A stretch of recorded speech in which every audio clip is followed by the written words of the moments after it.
Empower Talk, as pessoas contam, é o mote deste próximo painel, que conta com profissionais de várias áreas como oradores.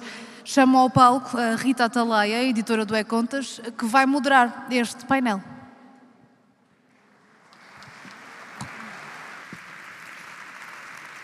Olá, boa tarde.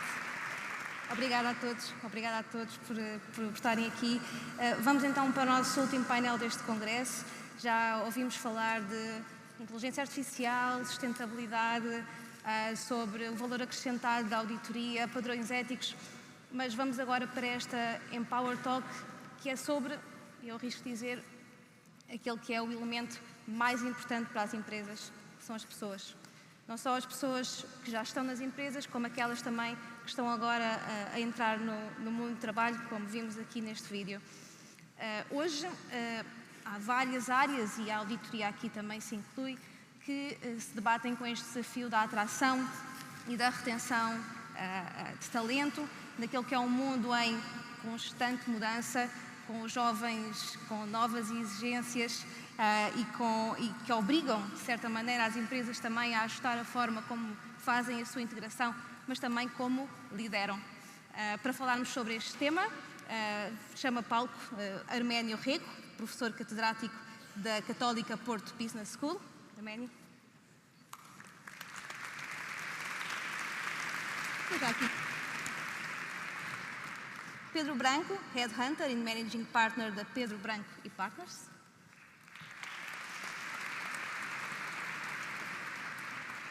Kleber Castro, Manager na Great Place to Work.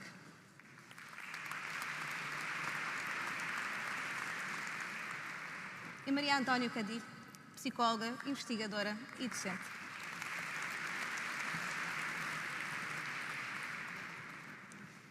Bem, sem mais demoras, vamos aqui arrancar a nossa conversa em volta deste tema da retenção de talento e dos jovens.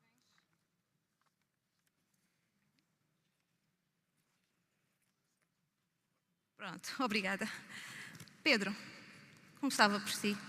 O que distingue estas novas gerações no mercado de trabalho?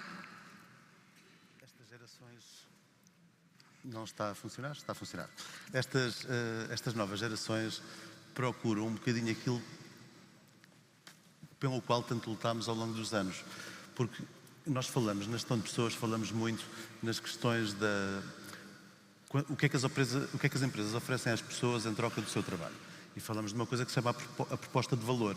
E a proposta de valor é salário, é um fixo e variável, são benefícios, é projeto, são oportunidades de carreira, de crescimento, é empowerment, é a confiança que se deposita nestas pessoas, é todo um conjunto de pessoas que as rodeiam, que as ajudam a crescer, de mentores, de coaches, etc. Qual é a grande diferença? Se andarmos 30 anos para trás, estou a fazer 30 anos de carreira agora, fiz 30 anos de carreira este ano, se eu andar 30 anos para trás, o salário era o mais importante. Porquê? A economia era muito diferente, era muito mais parada, as oportunidades não eram tantas. O que é que nós queríamos? Arranjar um emprego, agarrarmos àquele emprego com unhas e dentes e não largar mais. Portanto, porquê? Porque sabíamos que quando saíssemos não havia 50 empregos à nossa espera e, portanto, havia essa necessidade. Hoje em dia os jovens não são assim. E não são assim. É um emprego para a vida. E não procuram um emprego para a vida. Os jovens procuram, em primeiro lugar, propósito. Muito antes de salário, procuram propósito, procuram uma atividade que os atraia, que lhes interesse, procuram experiências, procuram aprender, procuram desenvolvimento, procuram feedback, procuram confiança, procuram crescer e experimentar várias coisas para perceberem do que é que gostam mais. O que, quando nós tínhamos um emprego quase para a vida, porque ficar sem emprego podia ser difícil depois dar a volta à situação, não era possível, porque o risco era demasiadamente grande. Atualmente, com o mercado muito mais dinâmico, é muito mais fácil os jovens procurarem estas coisas e, se não conseguem dentro da sua organização, vão procurar noutra. Arménio, na sua perspectiva, quais é que são os aspectos sensíveis que a liderança deve ter em consideração nesta parte da atração de talento? Muito obrigado, antes de mais, pelo convite. É com prazer que aqui estou e na presença dos meus colegas de painel. A questão é, de facto, bastante geral e complexa. Eu vou responder de modo um bocadinho óbvio. E a minha primeira resposta é: o salário não é suficiente, mas conta. Eu tenho alguma dificuldade em compreender porque é que o salário é importante para nós e não é importante para os outros. Este é o primeiro ponto. Portanto, acho que o salário é uma fonte de atratividade, de talento. A possibilidade de exercer trabalho com flexibilidade parece-me que, de facto, é algo que deve ser, digamos, considerada neste pacote de atração. A capacidade de criar condições de desenvolvimento, de crescimento e desenvolvimento. Julgo que é importante também que as empresas acautelem a reputação. A reputação enquanto local de trabalho. E esta reputação é construída com práticas do cotidiano. Isto remete-me para aquilo que eu considero que é o mais importante desse ponto de vista. Eu diria que é fundamental para criar esse espaço de trabalho, digamos, enriquecedor e atrativo, tratar as pessoas com respeito, facultar-lhes feedback que lhes faculte condições de desenvolvimento. Portanto, o apoio ao desenvolvimento parece-me crucial. O reconhecimento. Nos estudos de clima organizacional há inúmeras pessoas que se queixam de que o seu trabalho não é reconhecido. Isto é válido para os mais jovens, mas para as pessoas em geral. A possibilidade de realizar trabalho com propósito. Cada vez mais. E isto implica que a própria organização faça algo no qual as pessoas se reveem. É importante que as pessoas sintam que as suas opiniões contam. E às vezes as pessoas sentem que as suas opiniões, de facto, não contam. E eu terminaria dizendo que me parece que hoje, talvez mais importante do que atrair é reter. Atendendo às condições de mercado, julgo que é o segredo. Reter. E para reter, parece-me ser fundamental atuar nestas dimensões que eu referi. Falou da importância do trabalho com propósito. Isso pode obrigar a algum tipo de ajustamento das funções ou alguma alteração aqui nesse nível? Eu julgo que é importante que as pessoas sintam que estão a fazer algo que pode ter um impacto positivo nos colegas de trabalho, nos clientes e na comunidade. Isto ocorre em muitas organizações e em muitos trabalhos, e também nestas que estamos aqui, que temos perante nós, mas por vezes as pessoas não são sensibilizadas para isso. É claro que as pessoas, se me permitem, também não são parvas, e quando lhes querem vender algo que alegadamente incorpora propósito e as pessoas percebem que é uma forma de serem manipuladas, isto realmente tem um efeito contraproducente. Mas respondendo diretamente à sua questão, parece-me fundamental que as pessoas sintam isso. Eu posso fazer algo que tenha impacto na vida dos meus colegas, na minha organização, na clientela e na comunidade. Não sei se respondi à questão. Respondeu. Obrigada, Antónia. Há este lado da atração, mas depois há o lado também muito importante que é o da retenção. Que aspectos é que também destacaria, considerando depois a questão da longevidade da carreira? Okay. Obrigada. Antes de mais, muito obrigada pelo convite. É um gosto estar cá hoje. Bem, quando falamos em retenção, e até podemos comentar a palavra retenção, não é? Será que nós queremos que as pessoas fiquem retidas por falta de opções ou queremos que as pessoas fiquem com mais sentido? Não é? Por opção. Portanto, claramente é uma questão de semântica, mas de facto, quando pensamos em reter as pessoas, é mesmo garantir que elas ficam, mesmo tendo outras opções. A par disso, não é possível falar em retenção ao longo da carreira se não falarmos em longevidade. E hoje, quando falamos em longevidade e carreiras, tipicamente pensamos logo na idade da reforma, não é? Pronto, portanto, é logo aquele pensamento. E certamente terão visto, a Dinamarca recentemente anunciou os 70 anos e eu fui com muito agrado que vi os números e vi tantas pessoas que continuam a trabalhar, não é? Portanto, depois dos 70 anos. Portanto, sim, é um facto, a longevidade, para quem já está numa fase mais avançada da carreira, é quase aquilo que alguns autores chamam de what's next, que é o que é que eu vou fazer a seguir, e é perspectivada dessa forma, mas a longevidade é, acima de tudo, também uma ótima notícia. É a notícia de que nós, que tantas vezes nos queixamos de falta de tempo, que alguém nos deu um presente, deu-nos anos adicionais de vida, não é? Pronto, portanto, isso permite o quê? Permite que o próprio desenho das carreiras hoje seja diferente daquele que era no passado. Pronto, isso é um ponto muito importante. E não é só para quem já está numa fase avançada ou a meio da carreira, é para quem agora está a começar, aos tais jovens que estávamos a referir. Porque quando estes jovens pensam na carreira, e vou generalizar naturalmente, eles não pensam como um sprint. Eu, quando entrei há 20 anos na Deloitte, há 20 anos atrás, a nossa carreira era muito vista como um sprint, não é? Portanto, e estava muito bem desenhada. Era uma lógica de movimento em balística. Se tudo corresse bem, se nós fizéssemos bom trabalho, tínhamos ali, portanto, já uma perspectiva dos próximos anos. A verdade é que, com a perspectiva da longevidade, os jovens veem a carreira não como um sprint, mas como uma maratona. Portanto, eles sabem que têm a possibilidade de ter várias vidas dentro de uma vida, várias carreiras dentro de uma carreira.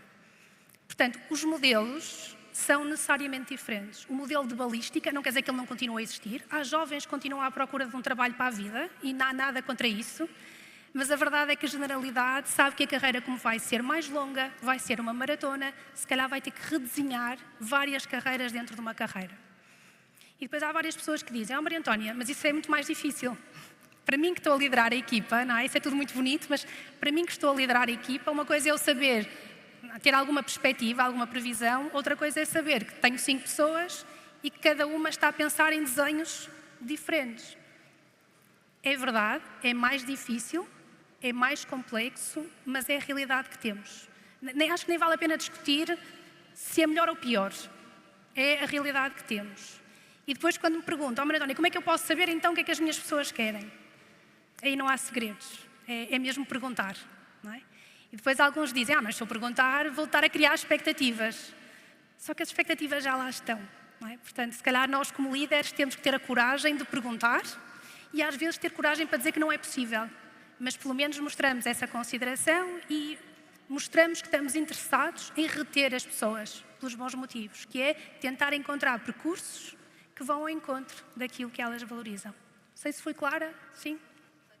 Exatamente. Weber, considerando também todos estes aspectos que estamos aqui a falar, ok, já voltou. Considerando todos estes aspectos que estamos aqui a falar, o que é que se deve ou não deve fazer quando se está a lidar com os jovens a entrar na profissão? O que é que eles mais valorizam?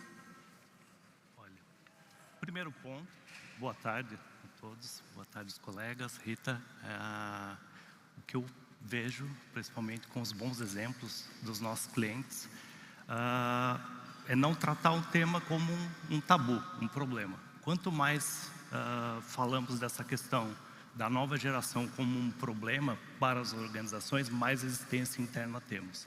Então, o nosso público, as nossas equipas acabam que viram refratários a discutir e elaborar o tema de maneira adequada. Acho que também devemos olhar um pouco para o passado. Os millennials, quando entraram no mercado, haviam imensas capas de revista, artigos, de uma geração difícil que estava a ingressar no mercado de trabalho e trazia muitas dificuldades. E hoje eu aqui como millennial, digamos assim, somos um expoente como a melhor geração, a mais adaptada, a mais resiliente, é o que as pesquisas hoje dizem. Então, tudo se renova.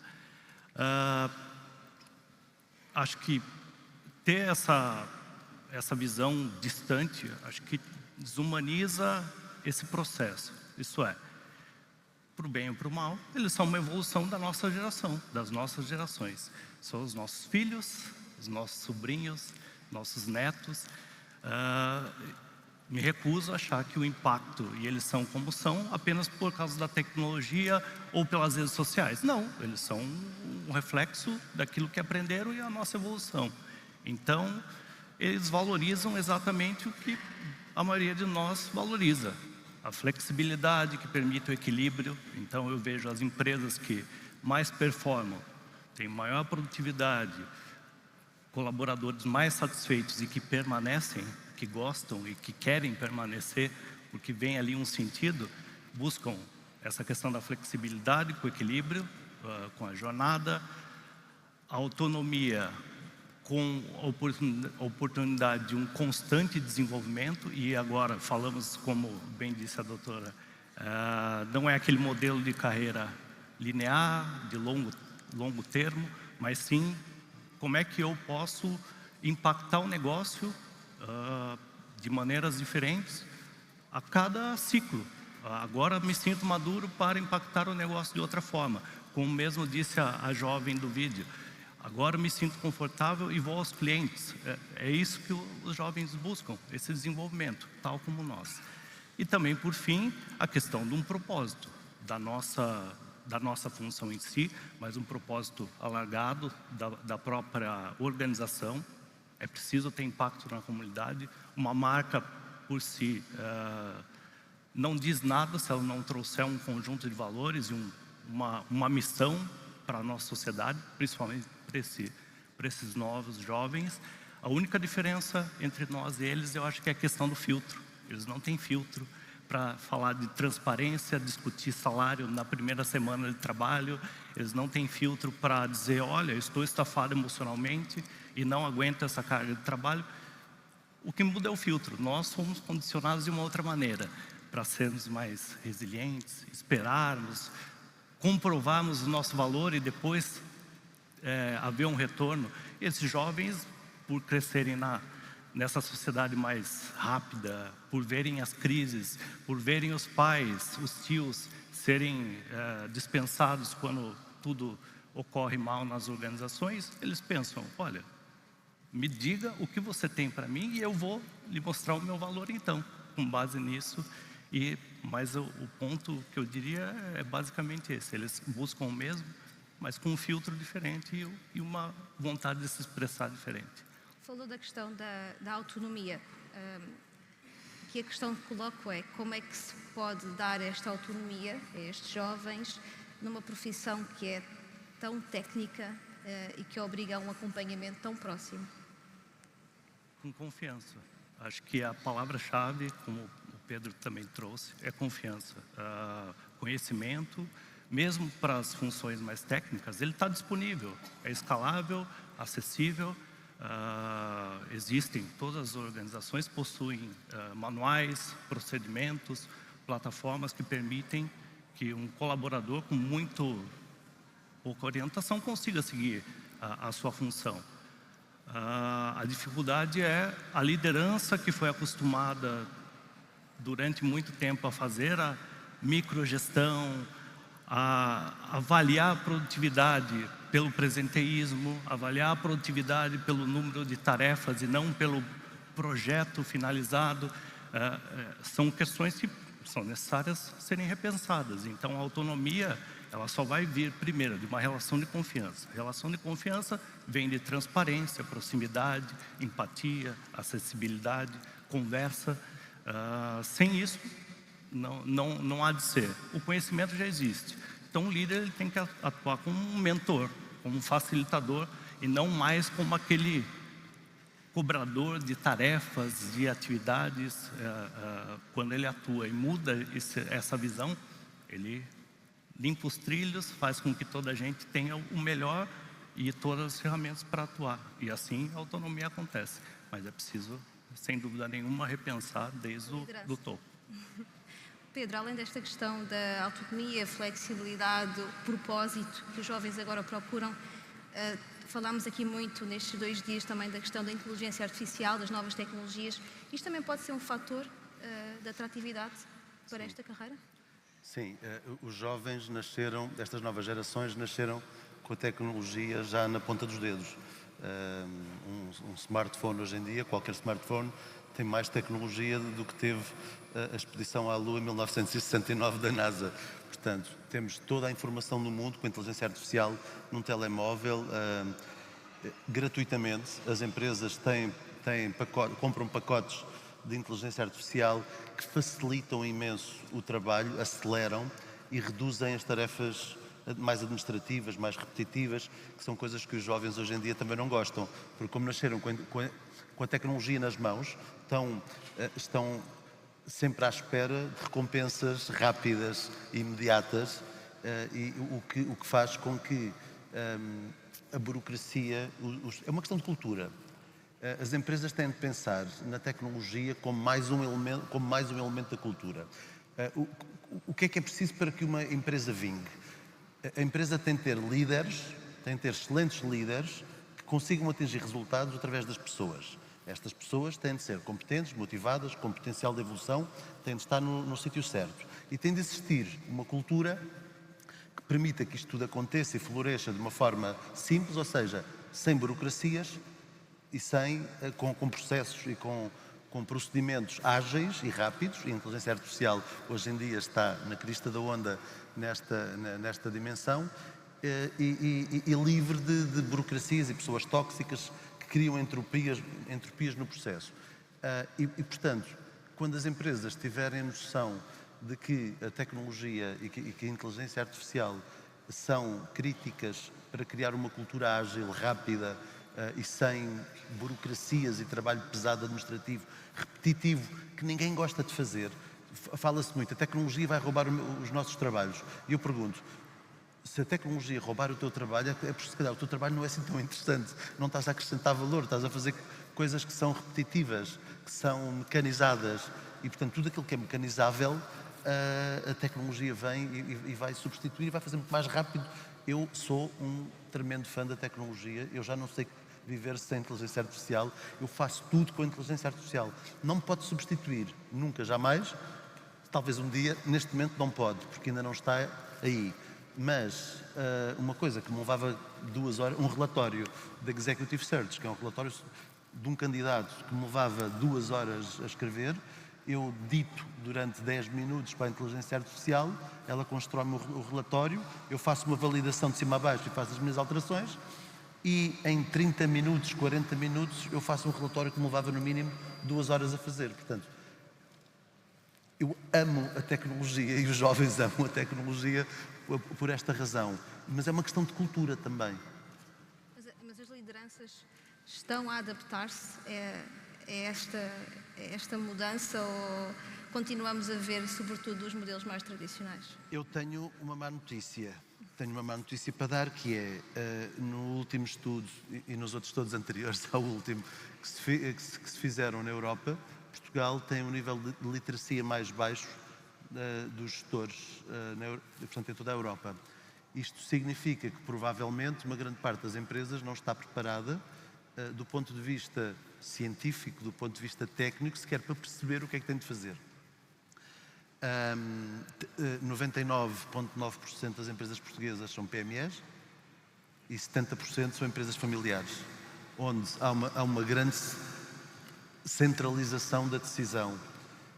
E as pessoas que têm carreiras internacionais nas grandes multinacionais, algumas delas internacionais, muitas vezes entram nestas PMEs, quando começam a atingir um determinado volume e acabam por não ter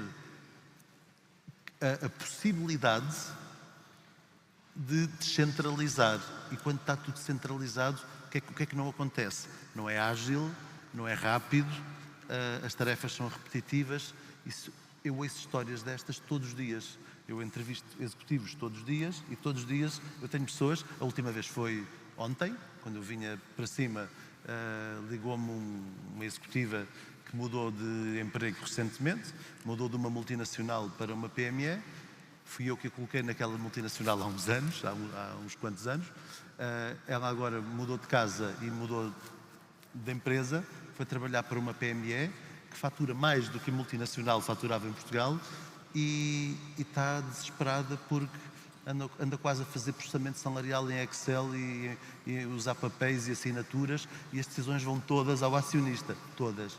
Portanto, isto não é ágil, isto não é inteligência artificial a funcionar em função do negócio. Portanto, só inteligência artificial sem delegação, se metemos, o Kleber falava no micromanagement, na microgestão, se temos inteligência artificial, mas se continua a haver microgestão, as coisas não funcionam.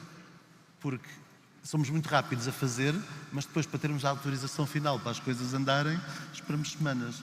Portanto, não é esta cultura que os jovens procuram, nem valorizam, e as empresas que não se adaptarem a isto vão ter problemas. As empresas estão preparadas para dar este passo? Muito As poucas. empresas portuguesas estão preparadas? As multinacionais, as grandes multinacionais estão muito preparadas para isto, porque como estão no mundo inteiro, obrigatoriamente têm de ter tudo o que tem a ver com gestão do conhecimento, gestão da informação, facilidade de comunicação, tomada de decisão. Não pode haver bottlenecks na decisão, porque entope o processo e depois isso tem um impacto direto no resultado. Nas empresas portuguesas, eu diria que uma pequena minoria está a preparar-se, mas a maior parte das empresas portuguesas não está preparada para isto. Arménio, aqui há também esta questão também que falámos aqui da cultura organizacional e dos líderes destas empresas. Há muito aquela ideia de trabalhar muitas horas. Hoje em dia, o que nós vemos dos jovens é procurar um equilíbrio entre a vida pessoal e profissional. Como lidar com estas novas gerações versus esta cultura? Eu sou-vos franco, eu não sou tão perentório relativamente à distinção generacional. Ainda ontem estive a ler um estudo que envolve cerca de 600 mil pessoas em 150 e tal países e as motivações no trabalho não são muito diferentes. Portanto, há outros fatores, designadamente a idade e o tempo histórico. E o tempo histórico afeta as gerações mais jovens e as mais velhas. Este é um primeiro ponto. Aliás, se me permitem, andamos todos muito preocupados porque os jovens valorizam a flexibilidade, não têm predileção para se manterem nas empresas durante muito tempo, mas se me permitem, se alterarem as condições económicas e a taxa de emprego diminuir ou a taxa de desemprego aumentar, tudo isto muda num ápice. E, portanto, as pessoas saem porque podem sair e têm alternativas.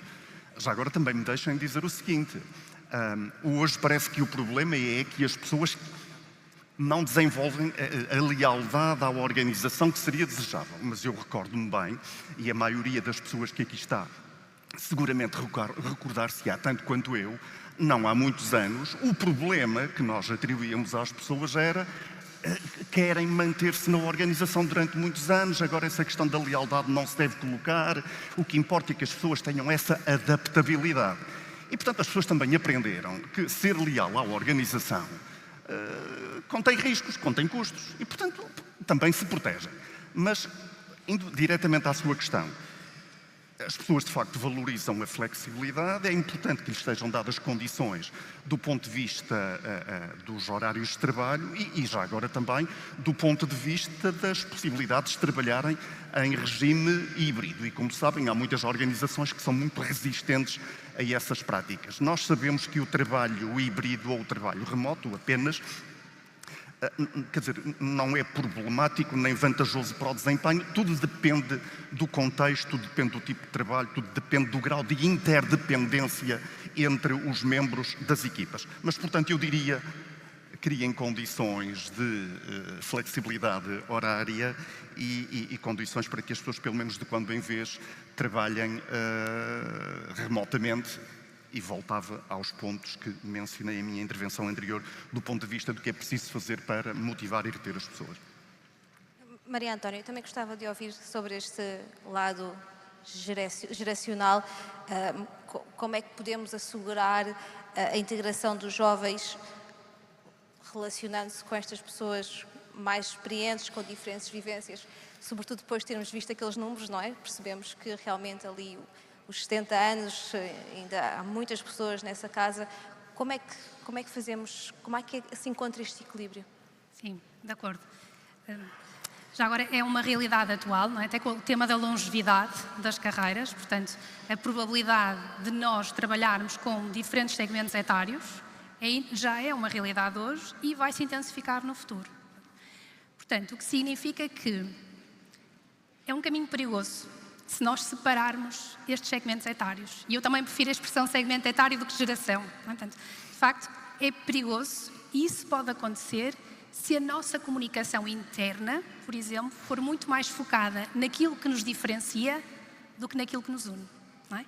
E muitas vezes é isso. Quando nós ouvirmos comunicação nas empresas e nas organizações, fala-se da geração Y, X, Z, e foca-se muito mais na diferença. E, por exemplo, o tema da flexibilidade, que já agora é um tema, a flexibilidade é multifacetada, não tem que ser só o local, o horário, às vezes é flexibilidade para eu escolher o meu manager, ou flexibilidade para fazer aquele relatório de uma forma diferente ainda com competência e com rigor técnico.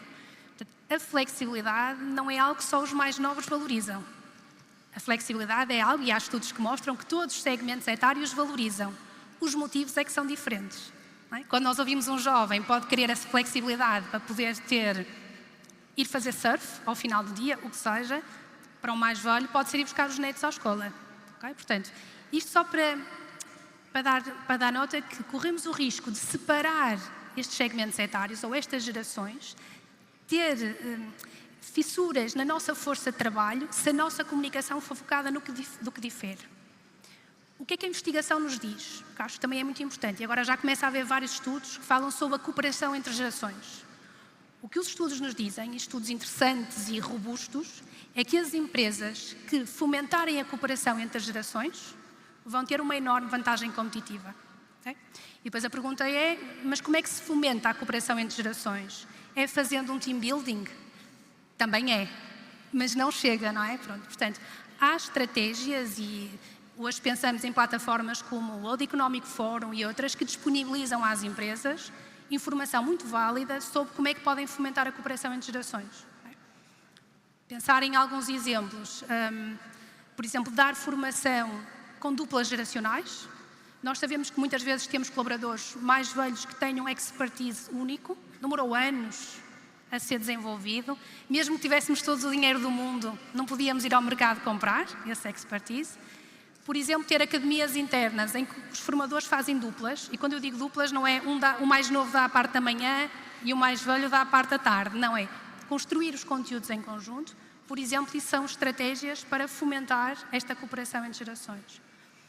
Podem ser estratégias, hoje fala-se, por exemplo, no reverse mentoring, em que, ao contrário da versão mais tradicional, em que o mentor era a pessoa mais sénior e o mentee era o mais jovem, há uma inversão e até se fala em mutual mentoring, que é criar programas, mas não é...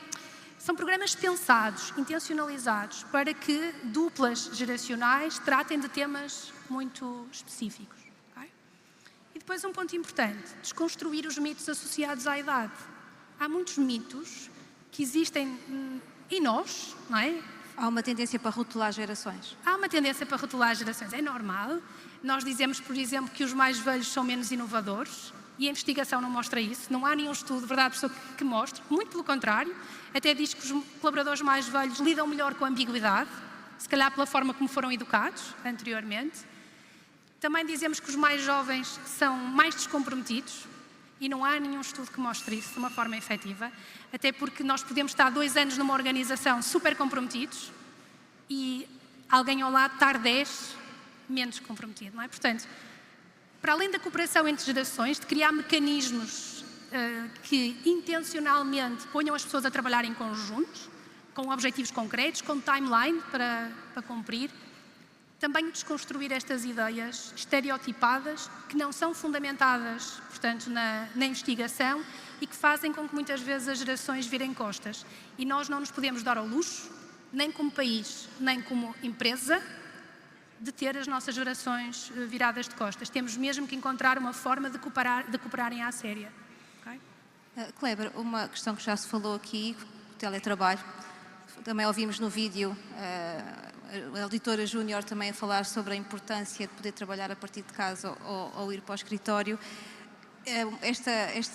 O trabalho à distância vem mudar, não é? A forma como o mercado de trabalho funciona.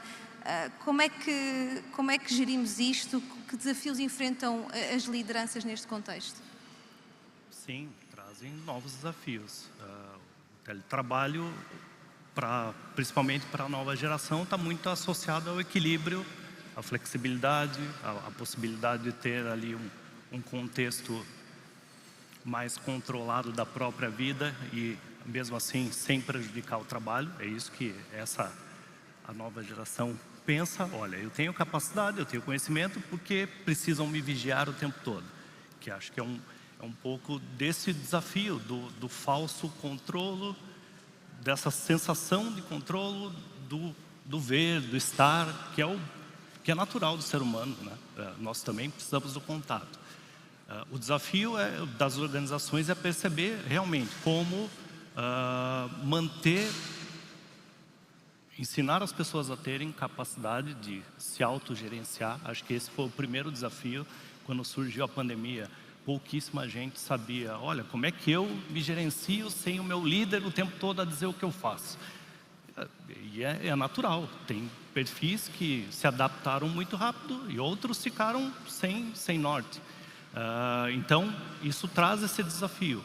Também traz um outro desafio, que é a questão da segurança da informação, da tecnologia em si, o desafio também das lideranças, capacitarem os seus times, as suas equipas também, para que tenham o seu autocuidado, porque nós vimos também isso durante o tempo da pandemia, a jornada de trabalho por acontecer em casa, muitas vezes se estendia horas a fio e acabou que impactou na saúde emocional e mental das pessoas, até mais do que o próprio ambiente de trabalho, né? O escritório impactava, por exemplo.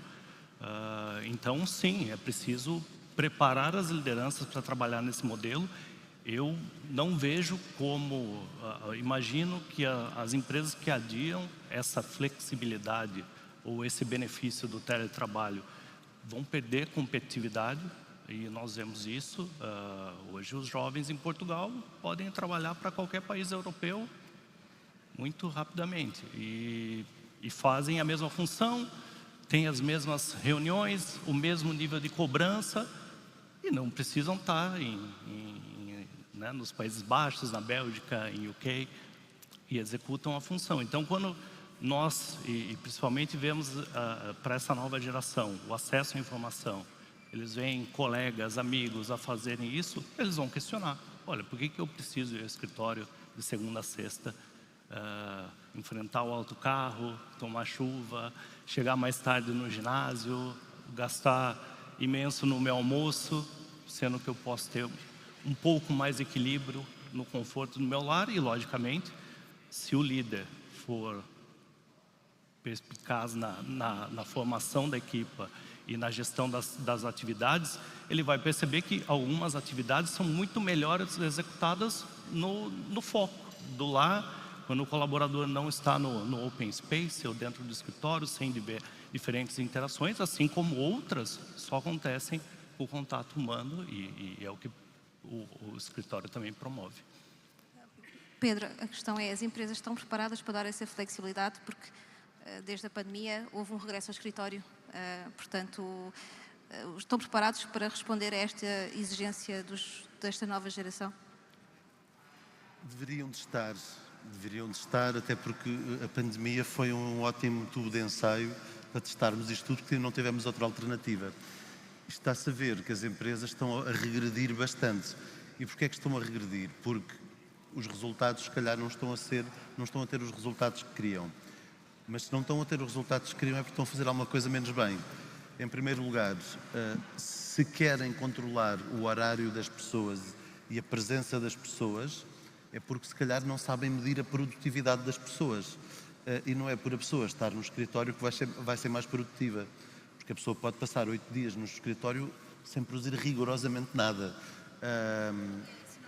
Não é sinónimo de produtividade. Exatamente. Portanto, quando começarmos a medir a produtividade mais do que o número de horas que a pessoa trabalha, eu sou empresário. Antes de ser empresário fui CEO e diretor executivo de empresas na área do headhunting. E nós passamos o dia a fazer entrevistas, a fazer pesquisas, e precisamos de estar isolados. E eu obrigar as pessoas a irem ao escritório para se fecharem em gabinetes, para fazer entrevistas, e não falam com rigorosamente ninguém o dia inteiro, é só pouco inteligente. Eu tenho de adaptar as condições que dou às minhas pessoas em função do negócio também que eu tenho. Portanto, vou dar um exemplo.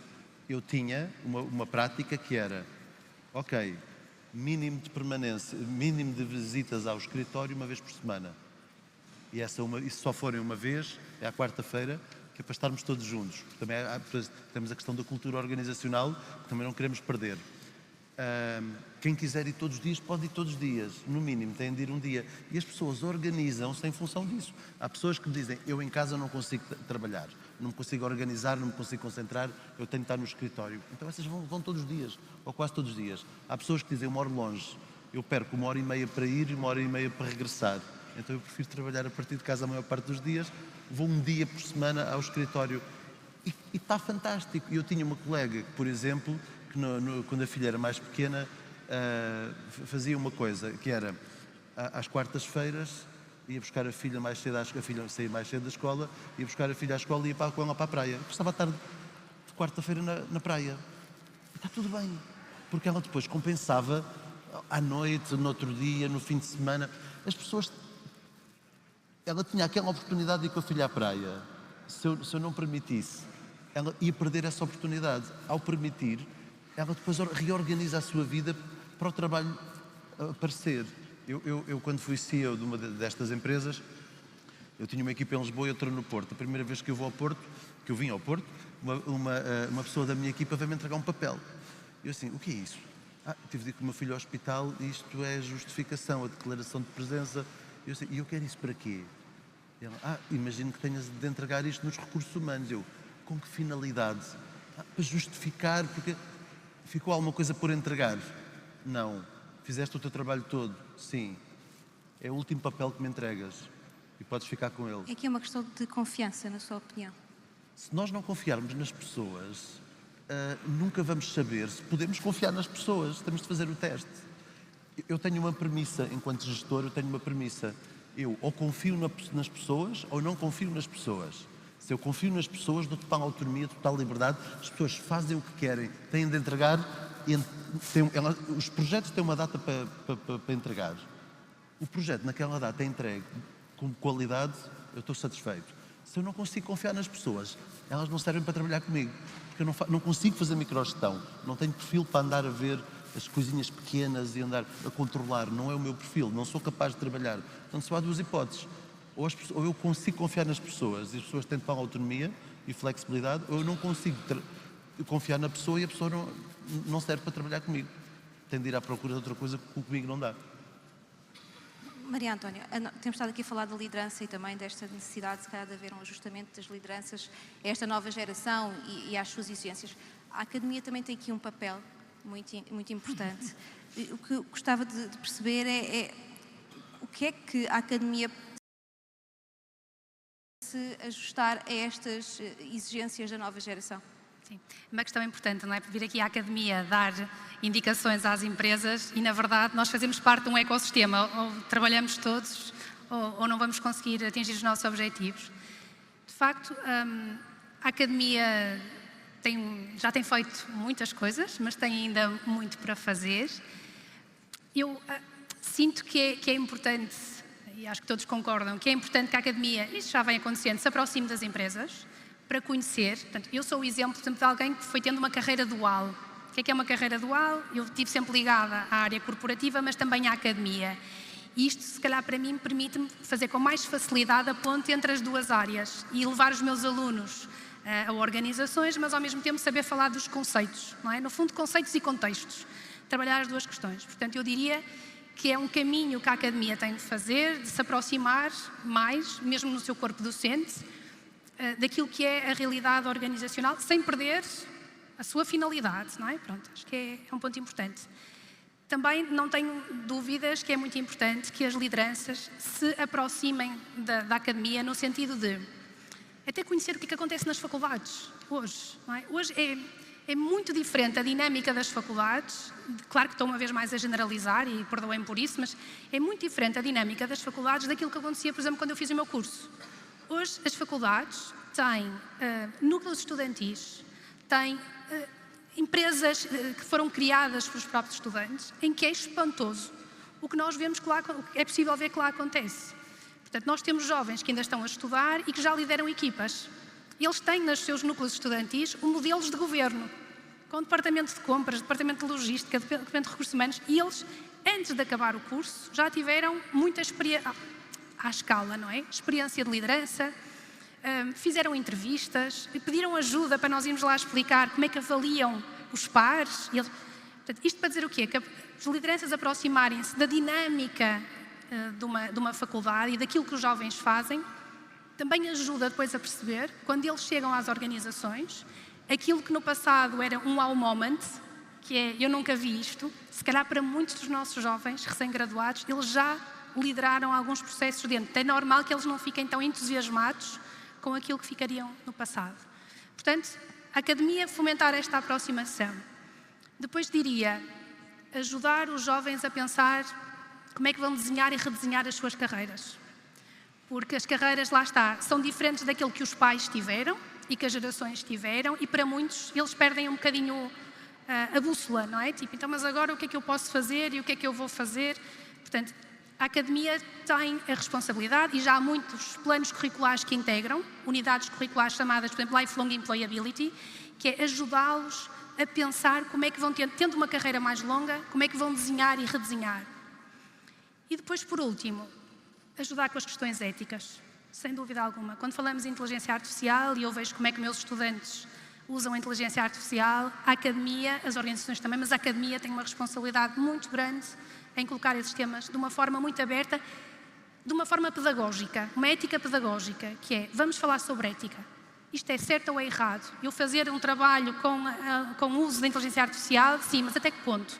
Portanto, respondendo à questão, há muitos outros temas, mas eu pensaria nestes três. Aproximação, pensarem nos percursos e a questão ética. Tem que ser um sítio seguro para discutir a ética. Okay? Essa questão ética aplica-se, acho que, tanto à parte das novas tecnologias, como também agora à questão da sustentabilidade, não é? E todo esse percurso que agora vai ser feito, devia haver, na sua perspectiva, algum tipo de ajustamento aos programas também para integrar essas matérias? Já vai havendo, não é? Felizmente, as universidades e as faculdades vão tendo.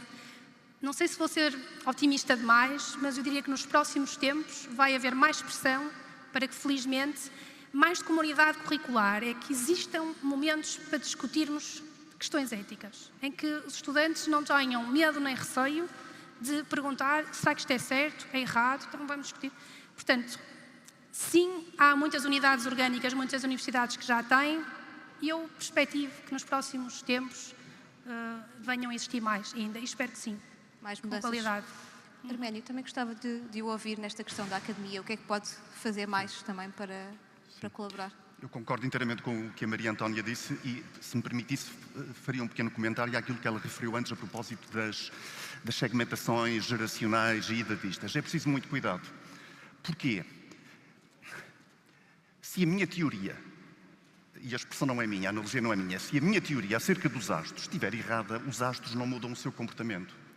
Mas se a minha teoria acerca das pessoas estiver errada, a minha teoria afeta o meu comportamento, que se repercute nas respostas das pessoas. Permitam-me um exemplo muito simples. Aqui do meu lado esquerdo estão pessoas que, pela sua idade, são pouco inovadoras. Vocês são muito inovadores. Portanto, como vocês são mais inovadores, eu vou-vos dar condições que não dou a eles. Consequência, corrobora-se a minha teoria, porque vocês vão ter condições para mostrar que são mais inovadores do que eles. Portanto, é a minha teoria que afeta o meu comportamento, que depois se repercute na forma como eu interpreto o vosso comportamento. Portanto, cuidado com as teorias de gestão, sobretudo quando estão erradas. Relativamente à sua questão, eu creio que é fundamental. Julgo que a sua questão era o que é que a academia pode fazer para fazer a ponte com a prática. Eu julgo que é importante que, primeiro, nós próprios docentes temos que estar sensibilizados para a importância da prática, da vida das empresas, devemos trazer mais casos às empresas. Acho que devemos trazer mais empresas à academia, partilhando as suas experiências, dando conta dos seus anseios.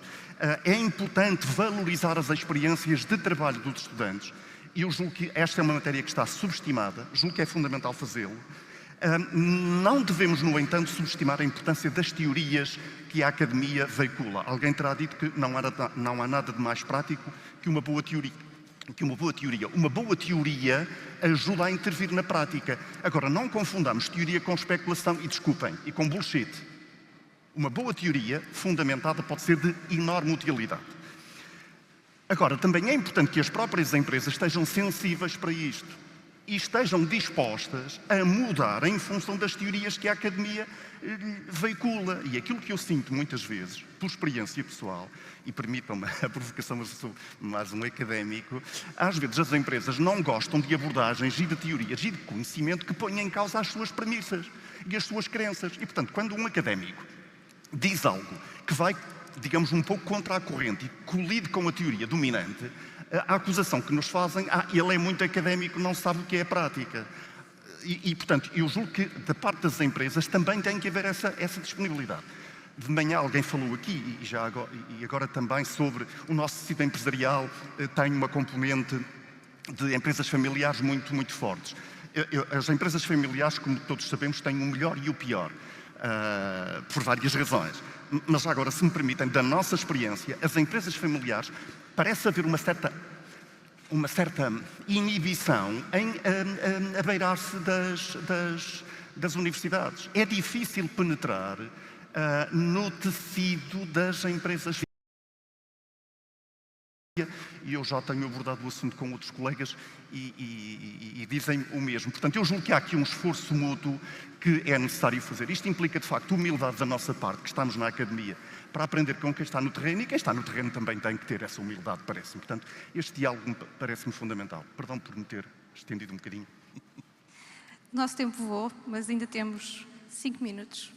E eu gostava de fazer só uma ronda final com a mesma pergunta para todos.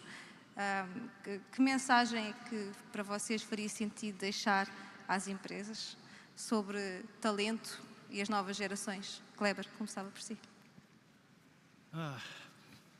Eu diria que vejam as características dessa nova geração como uma oportunidade de acelerar o reskilling e o upskilling das equipas.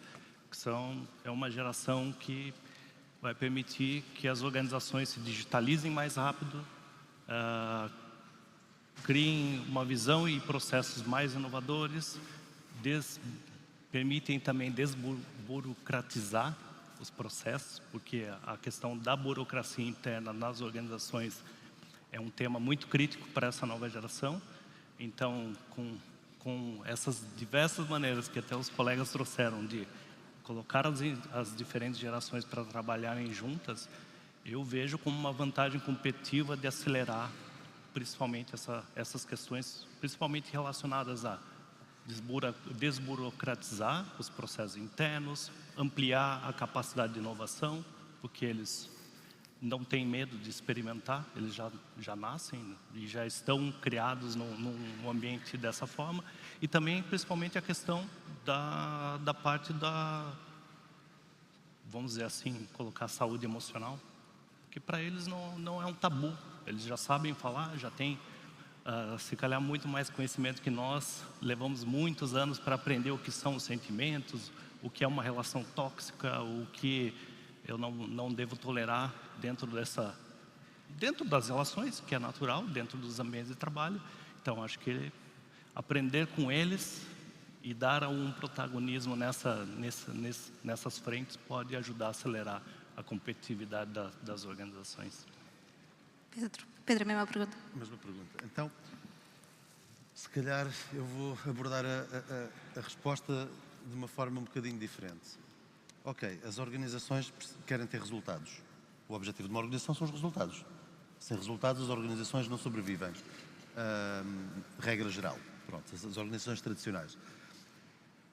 Dizemos que as pessoas são o ativo mais importante das empresas, que as pessoas estão no centro das empresas, mas se não houver alguém que comece uma empresa, não há sítio para trazer as pessoas para dentro.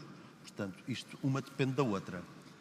Gerir pessoas é encontrar um equilíbrio entre as pessoas e o negócio. Temos de encontrar este equilíbrio, temos de ser os defensores das pessoas junto do negócio e os defensores do negócio junto das pessoas, para encontrar este equilíbrio, para o negócio estar disponível para dar as condições que as pessoas precisam e para as pessoas estarem disponíveis a trabalhar, a produzir para fazer crescer o negócio. Se eu estou no ponto A, quero chegar ao ponto B, que é o meu resultado, é o meu objetivo, e eu tenho as minhas pessoas dentro da organização, a primeira coisa que eu tenho de perceber é como é que eu chego do ponto A ao ponto B. Que pessoas é que eu tenho de ter? Eu tenho de ter as pessoas certas, nos lugares certos. Que ferramentas é que eu tenho de dar às minhas pessoas para que elas sejam mais produtivas? Que condições, em termos de cultura, de clima organizacional, é que eu tenho de trabalhar para que exista uma cultura de produtividade para eu atingir o meu objetivo, mas simultaneamente que as pessoas estejam satisfeitas e felizes. E depois eu tenho de olhar para as pessoas, e as pessoas certas nos lugares certos é eu tenho estas pessoas dentro da organização, onde é que cada uma delas é mais produtiva e onde é que cada uma delas é mais feliz, e reorganizar as pessoas de forma a que aquelas pessoas atinjam aquele objetivo. De um ponto de vista muito pragmático, esta é a solução. O difícil é as empresas, e o Arménio falava aqui nas empresas familiares. O problema é que o meu avô montou isto assim, o meu pai seguiu esse caminho, e isto é a forma de fazer porque tivemos sucesso desta forma. E depois não estão abertos à modernidade, à inovação. E quando falávamos aqui de inovação e de gerações, as gerações são todas inovadoras, apenas de maneira diferente. O Daniel Pink estudou isto. Eu, aliás, estou a referir duplamente o Daniel Pink, as pessoas certas nos lugares certos é do Daniel Pink. E o Daniel Pink também teve a estudar as gerações, a fazer um contraponto entre as gerações mais jovens e as menos jovens, e chegou à conclusão que os mais jovens são mais inovadores, isto não necessariamente estas palavras, mas estou a simplificar. Os mais jovens são mais inovadores do ponto de vista da inovação disruptiva, têm uma mente mais criativa. Os mais velhos, como já fizeram mais vezes e já experimentaram mais coisas, são melhores do ponto de vista da inovação incremental e conseguem encontrar soluções com base na experiência. E, portanto, é a soma disto tudo. Quando falamos de gerações, as gerações... peço desculpa, eu vou concluir. Quando falamos das gerações, as novas gerações são assim, e estamos a olhar para um grupo de pessoas, e isso é só uma pequena parte da equação, porque depois a envolvente também tem uma grande o mercado de trabalho e tudo mais. Já estamos aqui fora de tempo. Maria Antónia, pedir uma resposta também sucinta, por favor. Sim, então, de uma forma breve, eu diria, sei lá, uma referência, se me permitirem, que é lembrar-se que quem questiona dirige. E nós, como líderes, se calhar fomos formados durante muito tempo a sermos nós a dar as respostas. E como agora há menos previsibilidade, a parte mais importante é nós conseguirmos descobrir o que é que vai na cabeça dos nossos jovens, não é? Portanto, e é uma forma de liderar muito inteligente. Curiosidade genuína para saber o que é que eles estão a pensar que possa ser o próximo passo. E depois ter coragem, às vezes para concretizar, sendo possível, outras vezes para dizer que não. Mas a melhor forma de liderar é mesmo questionar. Portanto, deixaria deste modo. Arménio, uma resposta sucinta também. Eu costumo dizer que tenho duas soluções para tudo. E são elas. Primeira, amor duro, tough love. O que é isto? Combinação de exigência e apoio. Alguns líderes são muito exigentes, mas não apoiam. Outros são apoiantes e não são exigentes. A combinação de ambos, que é algo paradoxal, parece-me fundamental. Segundo, nós somos um país onde impera muitas vezes o respeitinho. Ou seja, diz o que pensas se pensares como eu.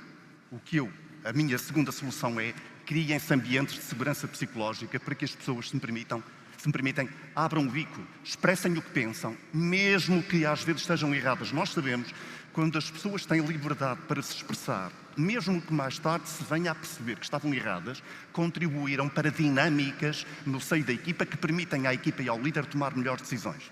E ficam por aqui. Mensagens muito importantes que são certamente úteis. Muito obrigada a todos.